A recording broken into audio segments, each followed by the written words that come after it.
बोलिए भगवान विश्वकर्मा जी की जय। प्रिय भक्तों, आज 17 सितंबर को विश्वकर्मा जयंती मनाई जाएगी। हिंदू धर्म में विश्वकर्मा पूजा का विशेष महत्व होता है। पंचांग के अनुसार विश्वकर्मा जयंती कन्या संक्रांति के दिन मनाई जाती है, जिसमें सूर्यदेव अपनी स्वराशि सिंह की यात्रा को विराम देते हुए कन्या राशि में गोचर करते हैं। इस दिन का विशेष महत्व फैक्ट्री, कारखानों और शिल्पकारों के लिए होता है, जिसमें देवताओं के शिल्पकार भगवान विश्वकर्मा की पूजा करने का महत्व होता है। इस दिन प्रतिष्ठानों में विशेष रूप भगवान विश्वकर्मा की पूजा और आराधना होती है। हिंदू धर्म में विश्वकर्मा जयंती पर भगवान विश्वकर्मा की पूजा करने का विशेष महत्व होता है। धार्मिक मान्यताओं के अनुसार सृष्टि के सबसे बड़े और अद्भुत शिल्पकार और प्रजापति ब्रह्मा जी के 7वें पुत्र भगवान विश्वकर्मा जी का प्राकट्य दिवस हर साल कन्या संक्रांति के दिन मनाया जाता है। विश्वकर्मा जी को दुनिया का पहले शिल्पकार, वास्तुकार और इंजीनियर थे। ऐसी मान्यता है कि जब ब्रह्मा जी ने सृष्टि की रचना की तो भवनों और महलों के निर्माण का कार्य इन्हें सौंपा था। पौराणिक कथाओं के अनुसार विश्वकर्मा जी ने इंद्रपुरी, त्रेता में लंका, द्वापर में द्वारिका और हस्तिनापुर, कलयुग में जगन्नाथपुरी आदि का निर्माण किया था। इसके अलावा श्रीहरि भगवान विष्णु के लिए सुदर्शन चक्र, शिव जी का त्रिशूल, पुष्पक विमान, इंद्र का व्रज को भी भगवान विश्वकर्मा ने ही बनाया था। विश्वकर्मा जयंती पर विशेष तौर पर निर्माण कार्य से जुड़ी मशीनों, दुकानों, कारखानों आदि की पूजा की जाती है। आइए जानते हैं विश्वकर्मा पूजा का महत्व और शुभ मुहूर्त। पूजा शुभ मुहूर्त 2025। हर वर्ष कन्या संक्रांति पर विश्वकर्मा जयंती मनाई जाती है। पंचांग के अनुसार सूर्यदेव 17 सितंबर को कन्या राशि में गोचर करेंगे। कन्या संक्रांति पर पुण्यकाल सुबह 05:36 से लेकर दिन में 11:44 तक है। वहीं महापुण्यकाल सुबह 05:36 से लेकर सुबह 07:39 तक है। पूजा के लिए शुभ मुहूर्त सुबह 07:50 से लेकर दोपहर 12:26 तक रहेगा। विश्वकर्मा पूजा का महत्व। विश्वकर्मा जयंती पर फैक्ट्री, कारखानों और औद्योगिक संस्थानों में काम आने वाली मशीनों और औजारों की पूजा होती है। इसके अलावा इस दिन लोग अपनी कार और मोटरसाइकिल की पूजा करते हैं। मान्यता है कि इस दिन भगवान विश्वकर्मा की पूजा अर्चना करने से भक्तों की सभी तरह की मनोकामनाएं पूरी होती हैं, साथ ही व्यापार में तरक्की और उन्नति प्राप्त होती है।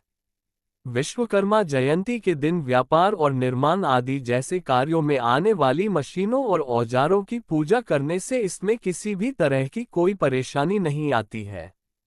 विश्वकर्मा जी की कथा। स्कंद पुराण के महेश्वर खंड में वर्णित ये कथा विश्वकर्मा जयंती पर पढ़ी जाती है। ये कथा तपस्या, शोक और शिल्प की शक्ति को दर्शाती है। स्कंद पुराण के अनुसार प्राचीन काल की बात है, जब देवताओं और असुरों के बीच युद्ध छिड़ा हुआ था। इंद्रलोक में हर्षोल्लास का माहौल था। देवराज इंद्र एक भव्य उत्सव का आयोजन कर रहे थे, जिसमें स्वर्ग के सभी देवता, गंधर्व और अप्सराएं शामिल हो रही थीं। संगीत की धुनें गूंज रही थीं, फूलों की वर्षा हो रही थी और स्वर्णिम महल चमक रहे थे, लेकिन इसी बीच एक दुखद घटना घटी। भगवान विश्वकर्मा के पुत्र की अचानक मृत्यु हो गई। पुत्र का नाम था त्वष्टा। ये खबर सुनते ही विश्वकर्मा का हृदय विदीर्ण हो गया। वे उत्सव में शामिल होने आए थे, लेकिन पुत्र शोक में डूबे हुए थे।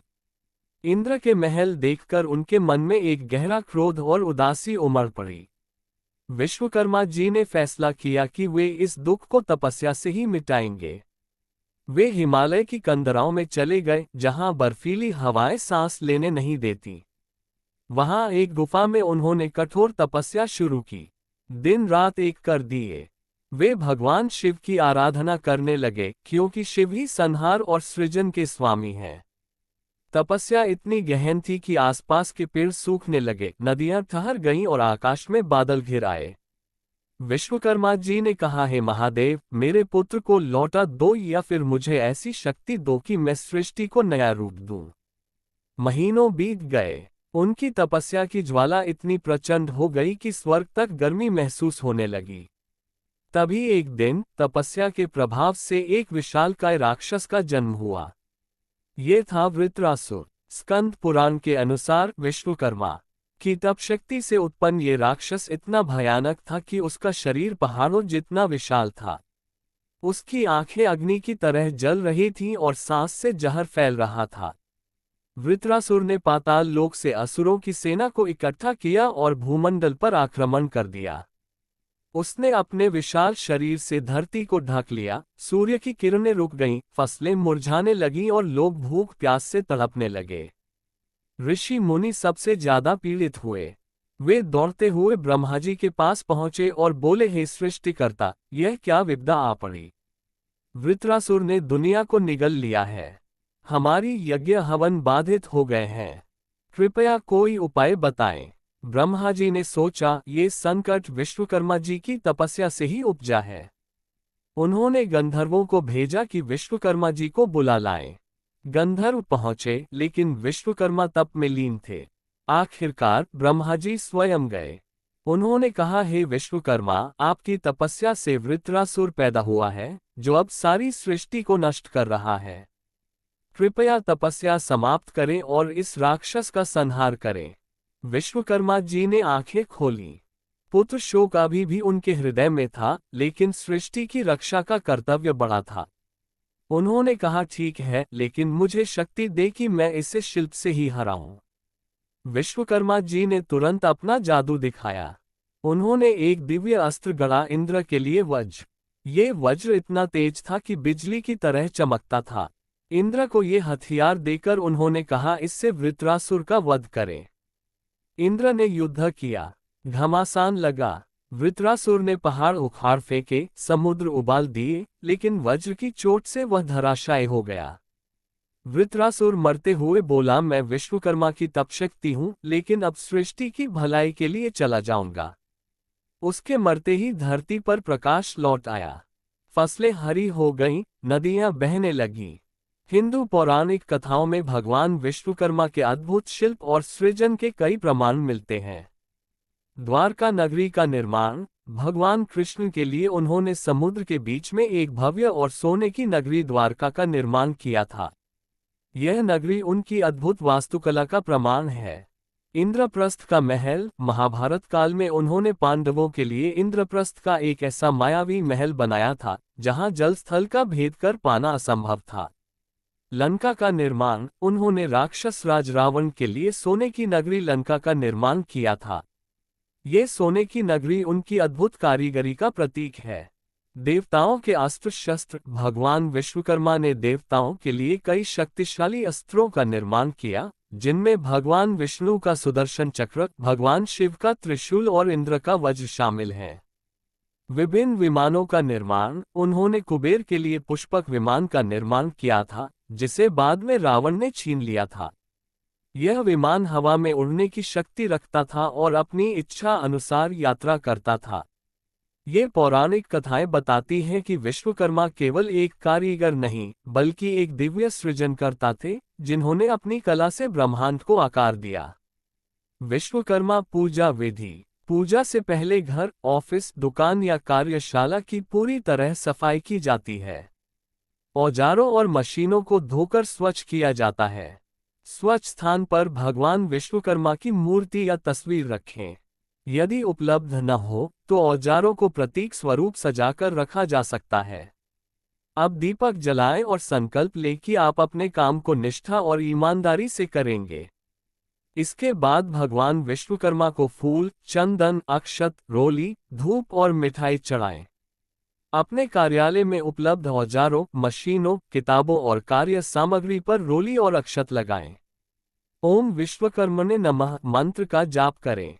सामर्थ्य अनुसार हवन भी किया जा सकता है। पूजा के बाद प्रसाद वितरित करें और परिवार या सहकर्मियों के साथ सामूहिक भोजन करें। कई लोग इस दिन नई मशीनों या कार्य की शुरुआत करते हैं, इसे शुभ माना जाता है। विश्वकर्मा पूजा के दिन क्या करें, क्या ना करें। भगवान विश्वकर्मा की पूजा के दिन कुछ ऐसे भी कार्य हैं जिन्हें करना वर्जित माना गया है। आइए जानते हैं कि कौन से वो कार्य हैं जो विश्वकर्मा पूजा के दिन नहीं करना चाहिए और कौन कौन से कार्य करना चाहिए। विश्वकर्मा पूजा पर भूलकर भी औजारों को इधर उधर न फेंके, नहीं तो आपको विश्वकर्मा भगवान के क्रोध का सामना करना पड़ सकता है। इस दिन आप न तो स्वयं अपने औजारों का इस्तेमाल करें और नहीं किसी और को करने दें। जिन वस्तुओं का आप अपने जीवन में रोज प्रयोग करते हैं उनकी विश्वकर्मा पूजा पर साफ सफाई करना न भूलें। अगर आप विश्वकर्मा भगवान की मूर्ति रखकर उनकी पूजा कर रहे हैं तो अपने औजारों को पूजा में रखना न भूलें। अगर आपकी कोई फैक्ट्री है तो विश्वकर्मा पूजा के दिन उनकी पूजा न करना भूलें। जिन लोगों की भी फैक्ट्री आदि है या फिर उनका मशीन से जुड़ा कोई काम है तो उन्हें विश्वकर्मा पूजा के दिन अपनी मशीनों का प्रयोग नहीं करना चाहिए। यदि आपके पास कोई वाहन है तो आपको विश्वकर्मा पूजा के दिन उसकी साफ सफाई और पूजा करना नहीं भूलना चाहिए।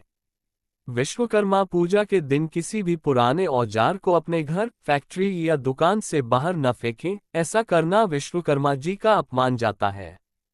आपको विश्वकर्मा पूजा के दिन भूलकर भी मांस और मदिरा का सेवन भी नहीं करना चाहिए। अपने व्यापार की वृद्धि के लिए आपको विश्वकर्मा पूजा के दिन निर्धन व्यक्ति और ब्राह्मण को दान अवश्य देना चाहिए। भक्तों, तो ये थी भगवान विश्वकर्मा जयंती पर मुहूर्त, महत्व, पूजा विधि, मंत्र सहित संपूर्ण जानकारी। हम आशा करते हैं कि यह वीडियो आपकी पूजा को सार्थक करेगा और आपको भगवान विश्वकर्मा जी की विशेष कृपा का अधिकारी बनाएगा। हमारी कामना है कि आपको इस पर्व का संपूर्ण फल प्राप्त हो और भगवान विश्वकर्मा की कृपा से जीवन में सुख संपन्नता बनी रहे। जय श्री कृष्णा।